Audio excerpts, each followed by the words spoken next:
Hello. My name is John. Hello. I am Susie. Great to meet you, Susie. What do you think of the event so far? It's interesting.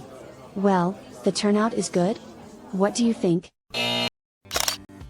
Not sure what to say when you want to influence others beyond the initial seconds of an elevator pitch?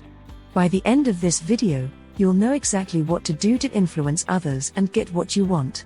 Especially at networking events. For the best professional and personal development solutions, subscribe to my channel and hit the bell to be notified when I post a new video. For over 30 years I have helped many people in their journey to success. And now, it's your turn. In your professional life, you will spend a lot of time engaging with others.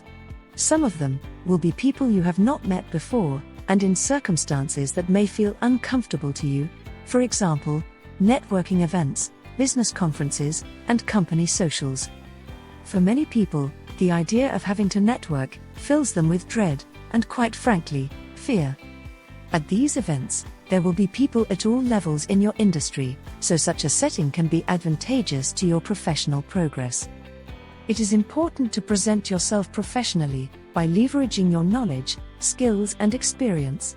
In other words, communicate your value and use it to influence others.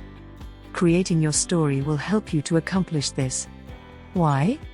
Because we all love a good story. We connect easier through stories, and this connection makes influencing others easier.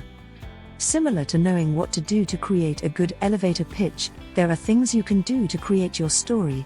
A good story that fuels engagement and makes a lasting impact. To accomplish this, and make it look effortless, you should consider the before, the during, and the after. Before your interactions. At a minimum, do these two things. Number 1. Do your research prior to engagements. Know your target market, that is, their problems, pain points, how you can solve these issues, and which competitors and other market factors are of greatest concern to them. Use this insight to differentiate yourself and influence the other person by proposing a different solution or a different angle to a current solution. Your perspective will be unique in contrast to the reactive proposals from others. You will immediately stand out and be remembered from all the other conversations the person may have had that day.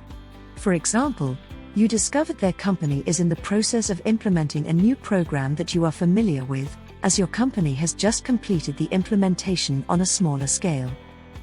Number 2. Prepare your mindset. A fluid conversation may not happen naturally for you, so by preparing your mindset, you prepare yourself for successful engagements that make influencing others an effortless process. Identify what works for you to keep yourself centered, calm, and focused. Is it talking things out loud with your partner or friend? Is it meditation? Visualization? Or simply having a good night's rest? By doing what is necessary to remove nervousness and doubt, and replace it with confidence, you put your best self forward and the conversation will flow more naturally. This will make it easier to communicate how you can help, and therefore have a stronger influence when suggesting ideas. During your interactions. Many behaviors contribute to being a strong influencer, but in this video, we will cover 3 important ones. Number 1. Seek to understand the other person first. We all love to feel validated and heard. When you seek to understand the other person, and display genuine interest in them, most will reciprocate the courtesy, and be more receptive to what you have to say. More importantly, you can use this understanding to tweak your story accordingly. This makes the conversation more dynamic and enjoyable for both. Influencing becomes a smoother process. For example, in your conversation you realize their major concern is the integration with their service desk platform. Comment below and tell me if you have ever been in an uncomfortable situation like this. Could the tips we covered so far save the day? Give me an absolutely below. Number 2.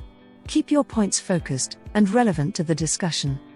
This avoids the other party losing interest. Pay attention to non-verbal cues and be aware of whether you can continue with your story at the same pace, or you need to summarize it and change the focus of your story. Don't ramble on. The goal is to keep them wanting to hear more of what you have to say. Pay attention to cues like their eye contact, facial gestures, and body stance. You cannot influence someone if they have switched off from what you are saying. By keeping your points focused and being alert to their body language, you will be able to gauge the best time to steer the conversation towards the outcome you want. For example, a follow-up meeting to strengthen the professional relationship. Number 3. Identify similarities and use them to build a connection. We automatically identify with people who are similar to us. Find something in common during your engagement, a hobby, perhaps you attended the same university, or read the same book, did the same course. Even a universal personality trait that everyone believes they have, such as integrity, can be used. Find something in common with the other person to strengthen the connection with them. The stronger the connection, the greater your influence will be. Incorporate these similarities into your story to strengthen the power of your influence. After your interactions. Firstly, keep your promise to follow up, as it shows you are dependable and reliable. This will go a long way to creating trust, and trust has a direct impact on the level of influence you will have with the person. Briefly continue your story in your follow-up message. In your follow-up message, recall the shared interaction to make it easier for the person to remember you, and summarize the value part of your story that was discussed during your conversation. Don't assume because your engagement was successful, the other person will automatically remember you. In the modern world, our attention span is very short. Creating your story can be helpful in situations where you would like to influence others and open doors to new opportunities. It may feel overwhelming at first, but as with most things, it gets easier with repetition. Create your story, keep refining it, keep practicing it, and influencing others will become a natural part of the process. In summary, to make a great impression and influence others beyond your elevator pitch, you need to do your research prior to engagements. Prepare your mindset. Seek to understand the other person first. Keep your points focused and relevant to the discussion. Identify similarities and use them to build a connection. Keep your promise to follow up. Briefly continue your story in your follow-up message. And keep refining and practicing your story. Okay. Let's see how Susie does when the correct process is followed. Hello. My name is John. Hello. I am Susie. Great to meet you, Susie. What do you think of the event so far? I find it very inspiring. I especially enjoyed the demonstration of the new finance software package. I read in a recent article that this package is being implemented in your company, that has a large service desk department. Actually, yes. I am leading the project to roll it out to all our subsidiaries. That is impressive. My company recently implemented the package, and it is great, but there are some glitches with the integration to service desk platforms.